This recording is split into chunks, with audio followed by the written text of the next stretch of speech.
Hola, compañeros de Rebel Capitals. Espero que estés bien. Finalmente, logramos que StreamYard funcionara de nuevo.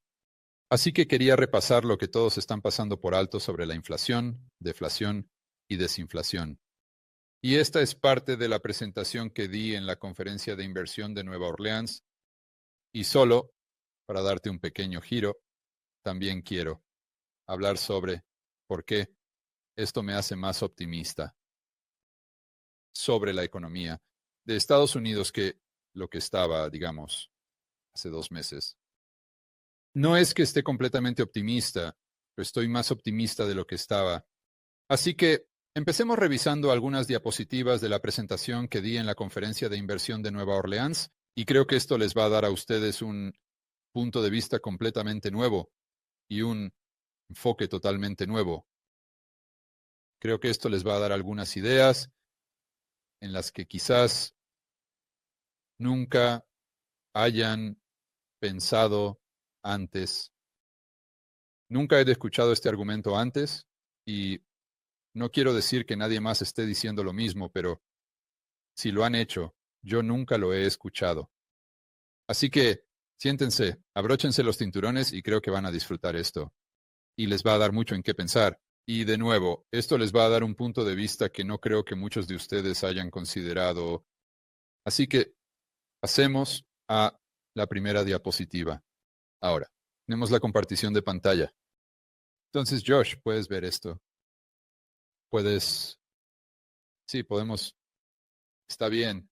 Así que este es un gráfico con el que prácticamente todos están familiarizados y voy a intentar hacer lo mejor que pueda para describir lo que estamos viendo para las personas que quizás estén escuchando el podcast. Y este es solo el dólar típico, el valor del dólar. Este gráfico que retrocede hasta el comienzo de la Reserva Federal y cómo simplemente ves esta caída constante, caída, caída, caída. Quiero decir, todos han visto este gráfico, han visto este meme. Ahora, si les preguntara a la mayoría de ustedes que están viendo este video o escuchando este podcast, ¿por qué ha disminuido el dólar?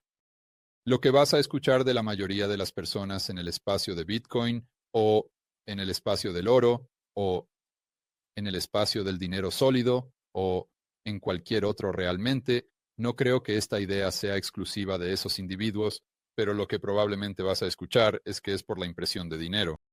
Bueno, el gobierno está imprimiendo más dinero, por lo tanto hay más unidades de moneda en circulación. Por lo tanto, el valor de esas unidades de moneda está disminuyendo.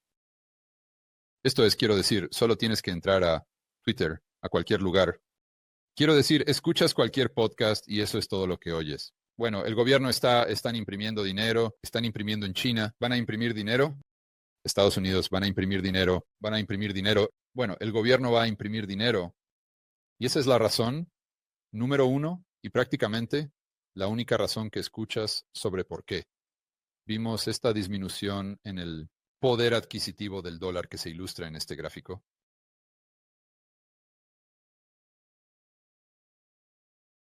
Así que, para empezar, quiero repasar cómo la mayoría de la gente ve esto. Y la mayoría de las personas que tienen quizás una visión un poco más sofisticada, porque la mayoría de las personas que han investigado esto, sabes, si yo dijera, el gobierno está literalmente imprimiendo dinero, dirían, no, no, no, no. Pero lo que está pasando es que el gobierno está vendiendo bonos del Tesoro.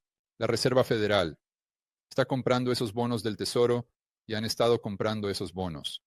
Desde la creación de la Reserva Federal y debido a que hay más reservas bancarias que se crean, por ese proceso de la Reserva Federal comprando bonos del Tesoro, esto le da a los bancos más dinero para salir y prestar, y luego prestan esto sobre una base de reserva fraccionaria, y luego tienes un aumento en la oferta monetaria, M2, pero todo regresa al gasto del gobierno y a la Reserva Federal, entre comillas, monetizando la deuda. Ahí es donde entra la impresión de dinero.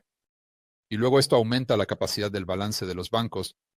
Ellos van y prestan más dinero del que de otro modo prestarían, y esto crea una oferta monetaria M2 adicional, y ese es más o menos el proceso de la A a la Z, que la mayoría de la gente simplemente resume como impresión de dinero.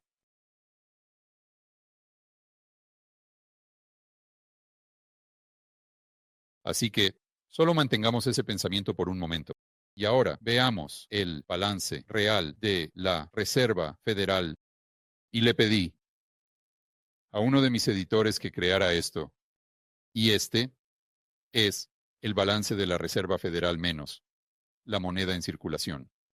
Entonces, ¿por qué estoy restando la moneda en circulación?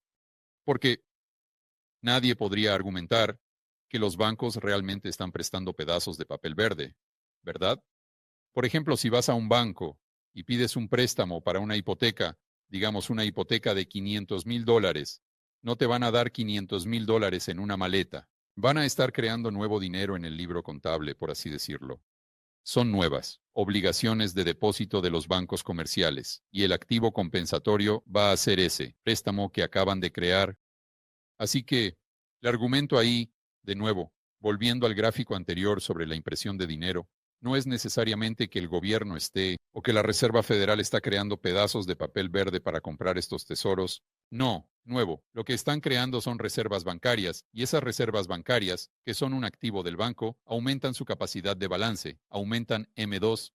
Por eso, quiero centrarme específicamente en las reservas bancarias.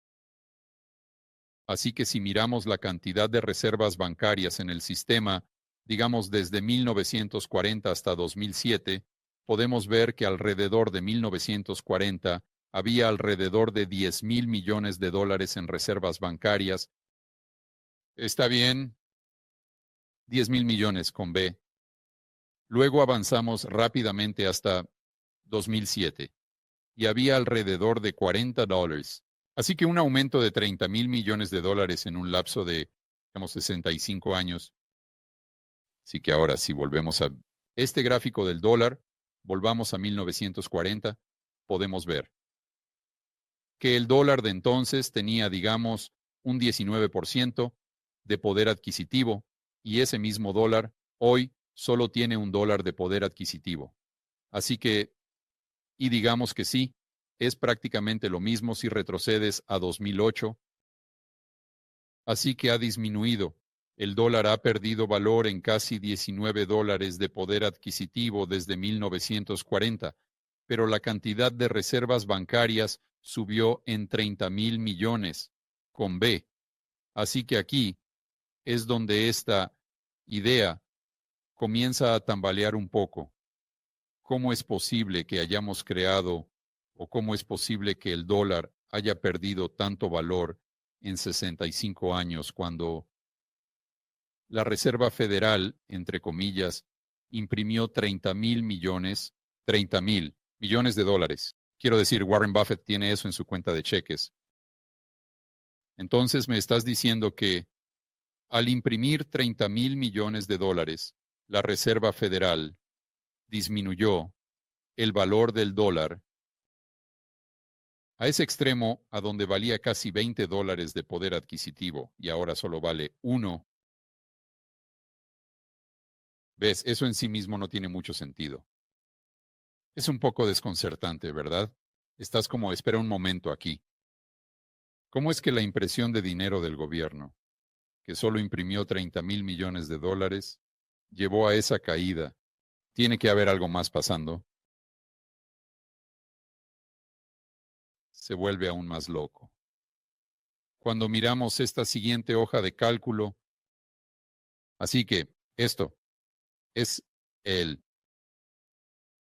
datos de H3, y puedes ver aquí que estamos mirando 2006, 2007, y tenemos agosto de 2007. Ahora, lo interesante de esto es que en realidad desglosa las reservas bancarias o el banco, porque mira, lo que hacemos hoy, que no hacíamos en 1940, es que en realidad incluimos el efectivo y en caja fuerte, o en realidad no debería decir incluido.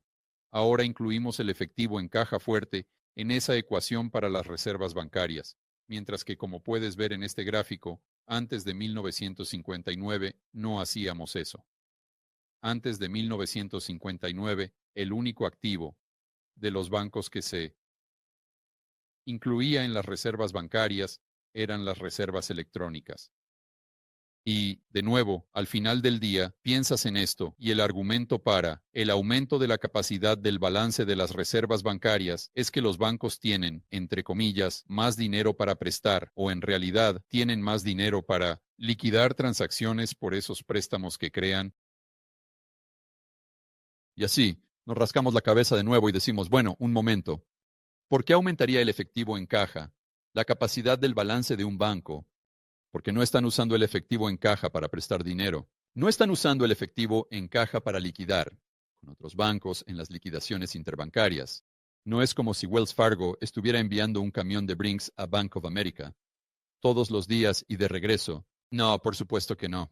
Están liquidando en reservas bancarias electrónicas. La única razón por la que tienen efectivo en caja es solo para los clientes, que entran y dicen, oye, tengo $10,000 en mi cuenta de cheques y quiero sacar 2,000 para comprar un scooter o algo así. Quiero pagarlo en efectivo.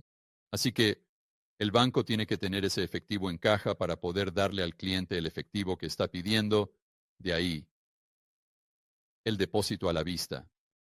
Así que de nuevo, si miramos las acciones de la Reserva Federal y cómo se aplicarían a un banco y su préstamo, tienes que eliminar el efectivo en caja y tienes que enfocarte exclusivamente en las reservas bancarias electrónicas. Así que aquí es donde se pone realmente interesante. Porque si regresamos a 1940 y luego avanzamos rápidamente hasta 2007, queremos comparar peras con peras. Porque recuerda, después de 1959, las reservas bancarias en total incluían el efectivo en caja. Así que queremos eliminar el efectivo en caja y mirar 2007. Y luego podemos compararlo con 1940, más o menos. Y así podemos hacer una comparación justa. Y entonces, realmente podemos ver cuánto dinero imprimió la Reserva Federal, que se traduciría en préstamos bancarios, lo que se relacionaría con el deterioro del valor del dólar, en la medida en que vemos en ese gráfico inicial. Así que tengo la cantidad de reservas electrónicas. De nuevo, estamos eliminando el efectivo en caja. Lo tengo resaltado. Así que justo aquí, en agosto de 2007, puedes ver que estaba en su punto máximo para este periodo. Y eso fue 10,000 millones, digamos 11,000 millones. 10.9. Son como 8, así que digamos que son 10, 11,000 millones en agosto de 2007. De nuevo, voy a repetirlo solo para que todos estemos en la misma página aquí. A riesgo de ser redundante, había 10 o 11,000 millones de dólares de reservas electrónicas o de la impresión de dinero de la Fed en 2007. En 2007, ¿de acuerdo?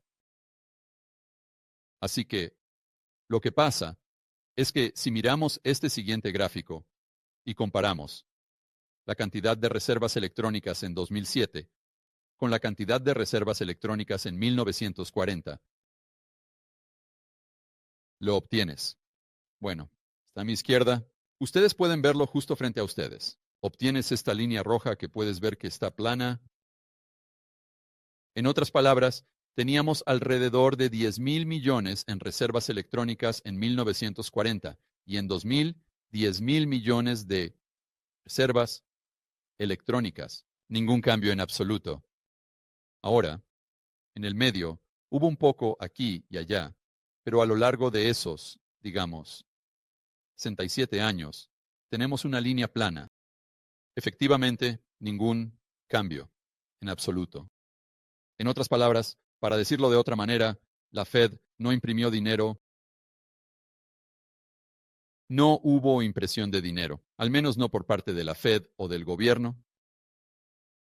Ahora, estaban los bancos imprimiendo dinero y expandiendo su balance general, creando más M2, lo que habría contribuido al clive del dólar, absolutamente. Absolutamente.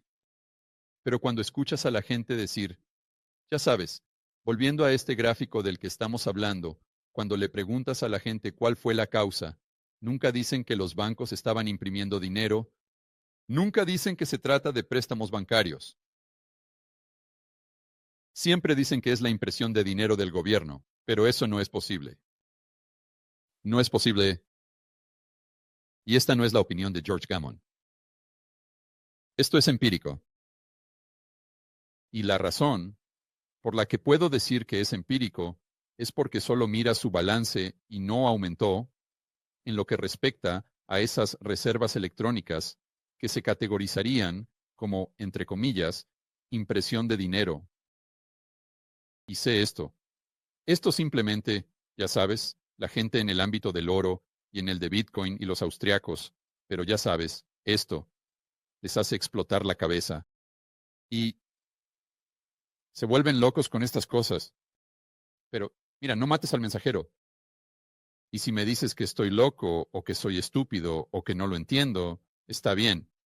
Pero no me digas que soy estúpido. Discute con el gráfico. Simplemente. Discute con los datos. Y realmente no puedes, porque solo estoy presentando los hechos tal como son. No es mi opinión que la Fed no imprimió dinero. Literalmente. No. ¿Imprimieron dinero? Ahora, si miras su balance, hagámoslo aquí mismo. Y solo he tomado esto. Un poco más de tiempo, nada más. Esto sería, tengo que acercar aquí, chicos. Veamos eso, 1950. Y luego llegamos a 1999. Y esto es solo para darte una idea de cuál sería la conclusión a la que la mayoría de la gente llegaría si miran el balance de la Fed y por qué es inexacto. Hablamos de esto brevemente antes. Así que este es el lado de los pasivos del balance de la Fed abajo, basado en esta línea de tiempo. Y este es el lado, los activos. Así que si miras el área sombreada en verde, eso representa la moneda en circulación. El rosa representa las reservas bancarias. Puedes ver que no cambia mucho. Y el color azul verdoso, en el lado de los activos de su balance, serían los bonos del tesoro. Entonces, lo que la mayoría de la gente hace es mirar esto y decir, oh Dios, bueno, por supuesto que la Fed está creando unidades de moneda porque puedes ver que la cantidad de bonos del tesoro en su balance aumenta. Así que, George, esto refuta tu argumento. ¿Ves? Eso es un malentendido fundamental sobre lo que está sucediendo. Entonces, ¿qué está pasando aquí? ¿Por qué? Están comprando bonos del tesoro. Bueno, porque están comprando bonos del tesoro como resultado de que los bancos tienen demanda de moneda en circulación debido a que están prestando y creando más oferta monetaria. Y por lo tanto, si tienen, llevémoslo a un extremo, digamos que crean $1, nueva oferta monetaria que los bancos están prestando. Bueno, eso significa que hay un máximo de $1 de moneda en circulación que se va a requerir de la Fed o a través del Tesoro, ¿verdad? Ahora, digamos que crean $1,000 en préstamos, ¿verdad? Bueno, ahora tienes un máximo de $1,000 de moneda en circulación que podría ser demandada en cualquier momento de ese cliente o clientes, ¿verdad? Así que asumirías que a medida que la oferta monetaria M2 aumenta como resultado de los préstamos bancarios, la demanda por billetes verdes también aumentaría. ¿Y cómo funciona ese proceso? Bueno, en realidad es bastante simple. Lo que pasa es que si el banco tiene un cliente que quiere, digamos, 100 solo para mantenerlo súper simple, y el banco no tiene efectivo en caja, se han acabado, entonces lo que haría el banco es llamar a la Reserva Federal y la Reserva Federal diría, sí, vamos a proceder a imprimir eso. Creo que lo hacen a través del Tesoro. Y mañana procederemos a enviarte un camión de Brinks con ese billete de 100 y luego puedes darle eso a tu cliente. Así que eso es exactamente lo que pasa. Ahora, en el balance del banco, cuando le dan ese billete de $100 al cliente, ¿qué pasa con el lado de las obligaciones? Bueno, disminuye en 100, porque ese cliente tenía $100 en obligaciones de depósito electrónico, ¿verdad? O, desde el punto de vista del cliente, eran $100 en activos electrónicos, ¿verdad? Su saldo, cuenta era de $100. Desde el punto de vista del banco, tenían $100 en obligaciones de depósitos de bancos comerciales. Entonces, ¿qué pasa cuando le dan esos $100 al cliente? Bueno, ¿qué pasa con el saldo de su cuenta? Baja de 100 a 0, lo que significa que el lado de las obligaciones del balance del banco disminuye en $100. Bueno, eso no es todo lo que pasa. Verás, la Reserva Federal no les da esos $100 así nomás. Lo que hacen es disminuir la cantidad de reservas bancarias que ese banco tenía en su cuenta por, lo adivinaste, $100. Pero ahora lo que ha pasado es que la Fed ha disminuido. Bueno, no han disminuido el tamaño de su balance porque simplemente intercambiaron una reserva bancaria por moneda en circulación, ¿verdad? La cantidad de pasivos, porque esos son ambos pasivos de la Fed. Así que el balance de pasivos de la Fed no cambia. Pero lo que sí cambia es la cantidad de reservas en el sistema. Así que digamos que ellos tenían 10 reservas bancarias antes de esta transacción. Bueno, ahora de repente, como disminuyeron la cantidad de reservas bancarias en el sistema en $100, ahora tienen, digamos, 9 reservas bancarias, pero ellos querían 10, ¿verdad? Ahí es donde empezaron. Entonces, ¿qué van a hacer? Pues van a salir y van a comprar otro bono del tesoro para obtener otra reserva bancaria y volver a donde estaban antes. Que el banco pidiera por los $100 para empezar. Así que mi punto es, si ustedes pudieron seguir eso, este aumento en el balance de la Fed con esos pedazos de papel verdes, de ninguna manera afecta la capacidad de los bancos para prestar y de ninguna manera realmente impacta lo que está haciendo el gobierno, porque está sucediendo a un nivel realmente minúsculo. Esto es solo, realmente es el resultado de que los bancos, ante todo, aumenten la oferta monetaria al aumentar los préstamos. Bueno, son los bancos los que hacen algo primero. No es la Fed, no es el gobierno, son los bancos. Y luego lo que pasa es que los clientes entran, quieren más unidades monetarias. Así que, debido a que hay más unidades monetarias demandadas, la Fed suministra las unidades monetarias y parte de ese proceso incluye comprar otro tesoro. Por eso ves que el balance de la Fed se expande así. No tiene absolutamente nada que ver con lo que se llama, ya sabes, la impresión de dinero que llevaría a una mayor inflación de precios al consumidor. Correcto, porque si no hubiera préstamos bancarios no verías aumentar el balance de la Fed, porque no habría ninguna demanda adicional por esos pedazos de papel verdes.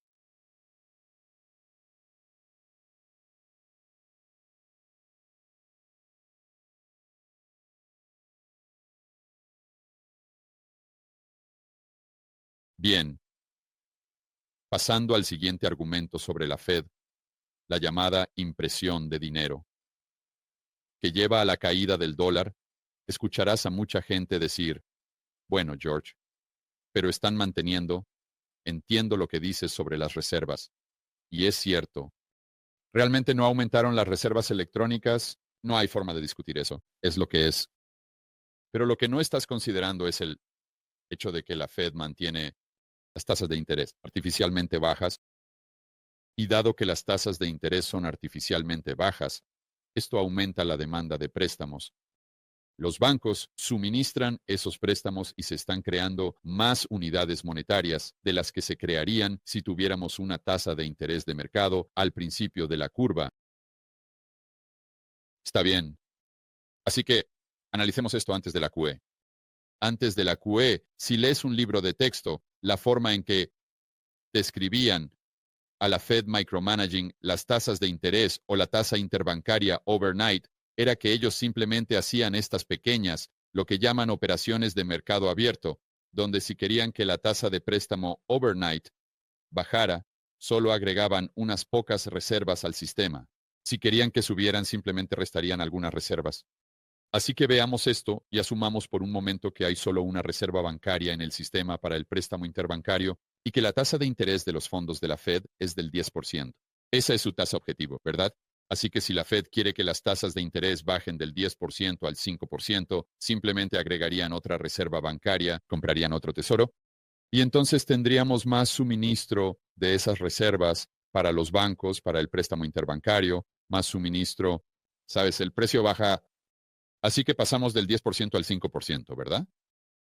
Bueno, si es como todos los libros de texto te dicen que la Fed micromanajeaba las tasas de interés antes de la QE. Pero veamos esto empíricamente. Así que aquí en la parte superior tenemos un gráfico de la cantidad de reservas y nos enfocaremos en 1980 hasta 2007 porque sabemos que las tasas de interés bajaron bastante, ¿verdad? Quiero decir, 1980 es cuando Volcker supuestamente rompió la espalda de la inflación al llevar los fondos de la Fed hasta, digamos, 18.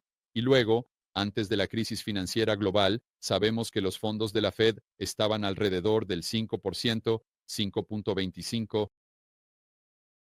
Entonces, lo que pasaría aquí es que la cantidad de reservas bancarias para bajar esa tasa de interés del 18 al 5% tendría que aumentar mucho. Y no solo las reservas bancarias, porque recuerda, tenemos que quitar el efectivo en caja, porque los bancos no están usando eso para transacciones interbancarias. Tendríamos que enfocarnos exclusivamente en la cantidad de reservas electrónicas. Está bien, en 1980, la cantidad de reservas electrónicas, o la cantidad total de reservas bancarias, disculpa, era de 44 mil millones de dólares. 2007, 42 mil millones de dólares. Así que bajó, no subió. Pero hay más. Si miramos la cantidad de efectivo en caja que había en el sistema en 1980, estaba alrededor de 10 mil millones de dólares. Bueno, si avanzamos rápido hasta la cantidad de efectivo en caja que había en el sistema en 2007, estaba alrededor de, digamos, 45 mil millones. ¿Ves? Así que casi todo ya, sabes, depende de la fecha aquí, ¿verdad?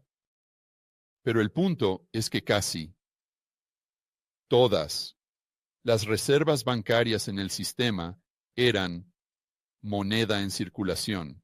Así que mi punto aquí, lo que quiero que se lleven, es que desde 1980 hasta 2007, la cantidad de reservas electrónicas no disminuyó en 2 mil millones de dólares, disminuyó en casi 30 mil millones de dólares. Pero, de alguna manera, las tasas de interés, los fondos de la Reserva Federal, bajaron del 18% al 5%. Solo explícame por un momento cómo es eso posible, si la Reserva Federal mantuvo las tasas de interés artificialmente bajas. O si los bancos realmente estuvieran usando esas reservas bancarias. Y si los bancos no están usando las reservas bancarias, no necesitan las reservas bancarias, entonces, ¿cómo puedes asumir que la Reserva Federal y el gobierno, al crear esas reservas bancarias, llevarían a esta disminución en el valor del dólar? Mira, el argumento realmente no tiene sentido si realmente examinas lo que se está diciendo, pero nadie lo hace. Nadie lo hace. Quiero decir, alguna vez en todos los podcasts que escuchan, en todos los videos, ya saben, todos los expertos, CNBC, lo que sea, han escuchado a alguien hablar sobre el hecho de que la cantidad de reservas bancarias electrónicas de 1940 a 2007 no aumentó, que básicamente la Reserva Federal no hizo nada más que quedarse ahí y proporcionar moneda en circulación para los bancos que la necesitaban porque los depositantes la querían. Eso es todo lo que hizo la Reserva Federal. Básicamente, son solo un cajero automático para las personas que ya tenían dinero y solo querían cambiar el dinero electrónico por los billetes verdes.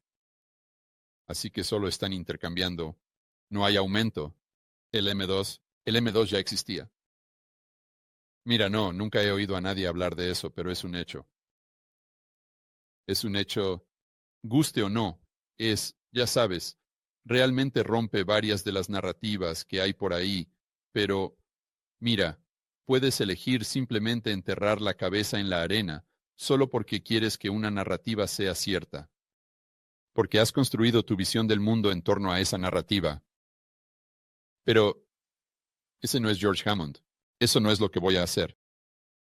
Incluso si tengo una noción preconcebida y he, hasta cierto punto, construido mi visión del mundo o incluso mi canal de YouTube en torno a una cierta noción preconcebida, si descubro que eso no es cierto, no voy a insistir, a triplicar o a cuadruplicar mi postura, no voy a entrar la cabeza en la arena, voy a decir, espera un momento aquí.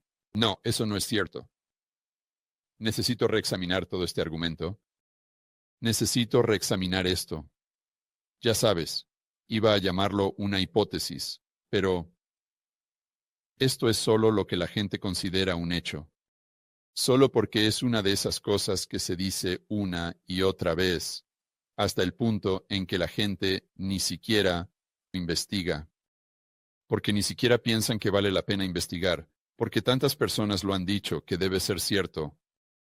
Pero cuando miras debajo del capó, que nunca he visto a nadie hacer, entonces ves que toda esta cosa se desmorona, toda esta narrativa.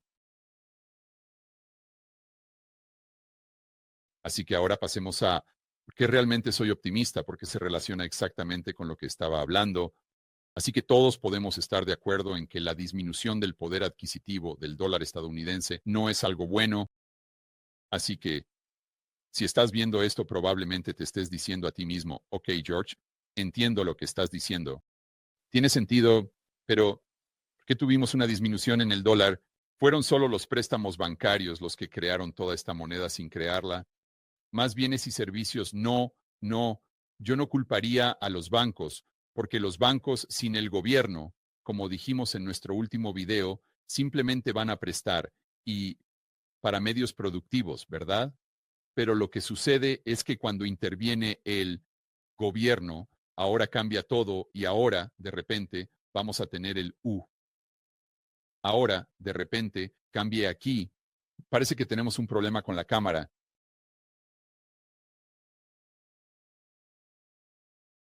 Gracias. Josh, ¿cuándo pasó esto? Hace 2 minutos. Está bien. Está bien. Tengan paciencia aquí, chicos.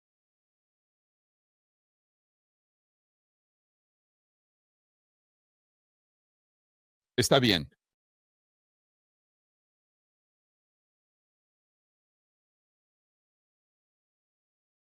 Déjenme solo 2 segundos, chicos, y cambiamos la cámara.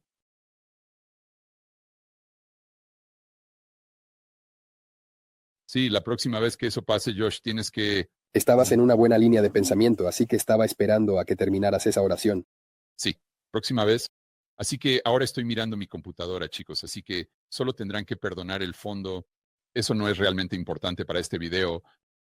Así que ahora volvamos a la pantalla compartida que teníamos. Aquí vamos. Así que viste esto. Tú tenías esto abierto antes, ¿verdad, Josh? Bueno, siempre podíamos ver todo en tu pantalla. Simplemente no me viste en los 2 minutos. Sí, está bien. Así que volviendo a donde estábamos, chicos, el argumento que estoy tratando de hacer es que si excluyes al gobierno de los bancos, ¿verdad? Tendrías que el préstamo bancario volviera a lo que vimos a finales de 1800, cuando tuvimos esta era de banca libre donde prestaban de manera mucho más productiva. Así que el aumento en las unidades de moneda se combinó con un aumento de bienes y servicios, que es por lo que, en mi opinión, realmente no viste una caída en el dólar. De hecho, en realidad viste al dólar apreciarse frente a bienes y servicios entre, digamos, 1880 y 1900. No fue porque estuviéramos en un patrón oro, porque la cantidad de la oferta monetaria M2 que se ha creado desde, digamos, 2000 hasta 2020 fue exactamente la misma cantidad que se creó entre 1880 y 1900, así que no fue el patrón oro. Eso es, noticias falsas. Era el hecho de que estos bancos estaban prestando para propósitos productivos Así que ahora viene la parte clave. ¿Por qué es, George, en tu opinión, que esta es solo mi teoría? ¿Por qué vimos esta caída en el dólar? ¿Ves que esto coincide bastante con la cantidad de gasto del gobierno como porcentaje del PIB? Así que creo que todos estaríamos de acuerdo en que a medida que aumenta la cantidad de gasto o la parte del gobierno en la producción económica, digamos, si está en un 5%, que es lo que vimos, digamos, antes de la Reserva Federal, especialmente a nivel federal, se podría asumir que si el sector privado estaba creando el 95% de la producción económica y el gobierno solo el 5%, la economía sería extremadamente eficiente. Estaríamos creando muchos bienes y servicios y, por lo tanto, si tienes una economía mucho más eficiente combinada con el mismo aumento exacto en la oferta monetaria por parte de los préstamos bancarios, tienes un menor grado de inflación de precios al consumidor, si no es que una deflación total, el buen tipo de deflación, donde el poder adquisitivo se acumula para los pobres, la clase media y los ahorradores, si se quiere. Así que esto, en mi opinión, es el culpable. Ahora, mira, ¿deberíamos terminar con la Fed? Absolutamente. Pero por razones muy diferentes. No podemos quedarnos ahí y decir, bueno, si terminamos con la Fed, se solucionan todos nuestros problemas. No, no resuelve ninguno de nuestros problemas en términos de lo que estamos enfocándonos. Ahora, soluciona muchos de nuestros problemas en cuanto a que no pueden hacer rescates y por lo tanto los bancos, al no tener un prestamista de última instancia, por lo tanto van a ser más responsables y por lo tanto van a prestar de manera más productiva. Absolutamente, absolutamente, absolutamente. Pero si nos deshacemos de la Fed, no va a disminuir. Hay llamada impresión de dinero, ¿verdad? Porque todo eso está sucediendo como resultado de los bancos. No está sucediendo como resultado de la Fed. Podemos culparlos por muchas cosas. No podemos culparlos por eso simplemente empíricamente. Así que, en mi opinión, la razón por la que tienes esta caída en el dólar es porque tienes la parte del gasto gubernamental como porcentaje de la producción económica total aumentando, aumentando, aumentando, aumentando, hasta el punto de hoy donde se llama 50%. Entonces, quiero decir, solo un experimento mental fácil, ¿cuál economía va a ser más eficiente en la creación de bienes y servicios? ¿La que tiene al sector privado representando el 95% o la que tiene al sector privado representando el 50%? Fácil. Respuesta. Y si tienes el mismo aumento exacto en la oferta de dinero M2 con una economía mucho más eficiente, ¿esperarías que los precios al consumidor suban o bajen? ¿Esperarías que los precios al consumidor bajen? Y si tienes el mismo aumento exacto en la oferta de dinero M2, con una economía muy ineficiente en cuanto a la producción de bienes y servicios, ¿esperarías que los precios suban o bajen? ¿Esperarías que los precios suban? Así que esto me lleva a ¿por qué? Soy más optimista de lo que era, porque vuelve a este doye. ¿Verdad? Así que aquí vamos.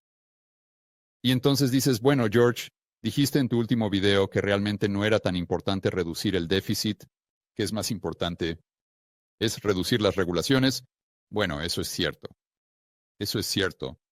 Porque lo que estoy diciendo es que incluso si no disminuyes, volvamos a esto, incluso si no disminuyes la cantidad de gasto nominal del gobierno, simplemente manténlo igual.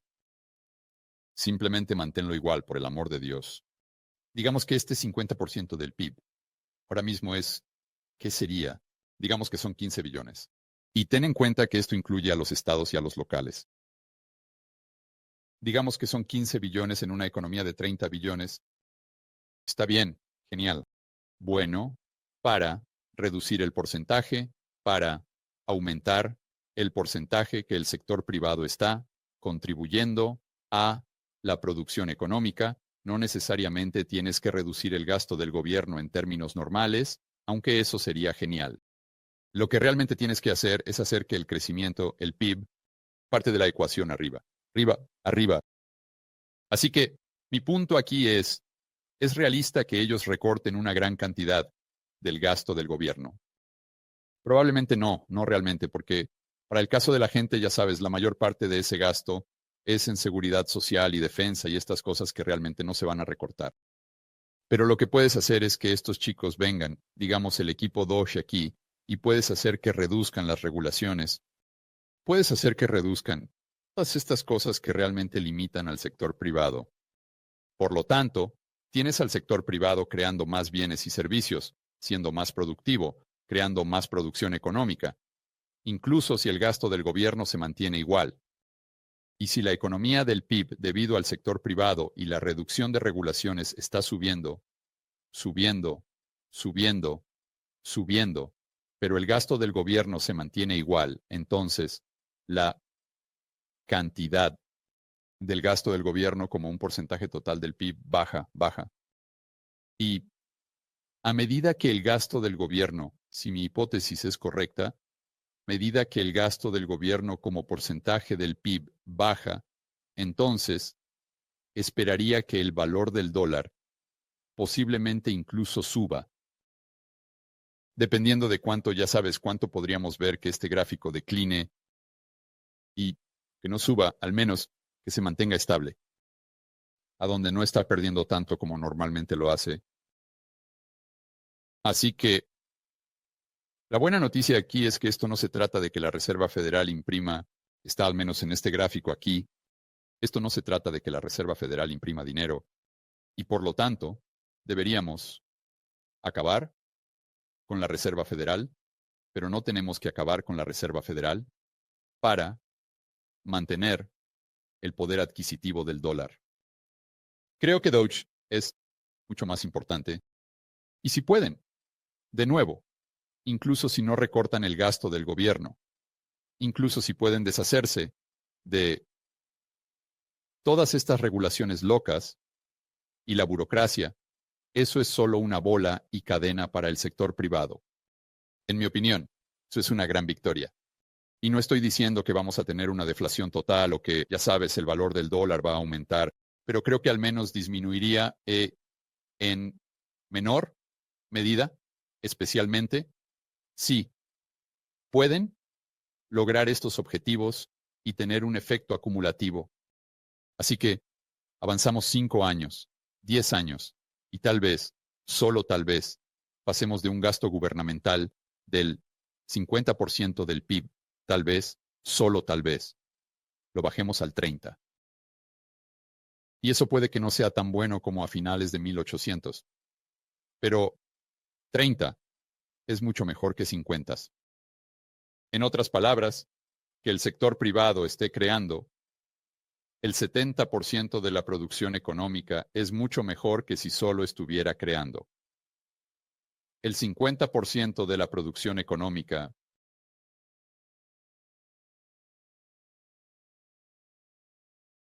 Así que, chicos, esa es la razón por la que creo que todos entienden mal la inflación o lo que les falta. Entender sobre la inflación. Y es por eso que, en términos netos, todavía creo que vamos a tener una recesión y un declive, especialmente en la economía mundial. Pero saliendo de eso, estoy mucho más optimista que hace, digamos, 2 meses. Así que Josh, con esa bomba está bien, chicos. Disfruten el resto de su tarde. Como siempre, asegúrense de defender la libertad y el capitalismo de mercado libre. Nos vemos en el próximo video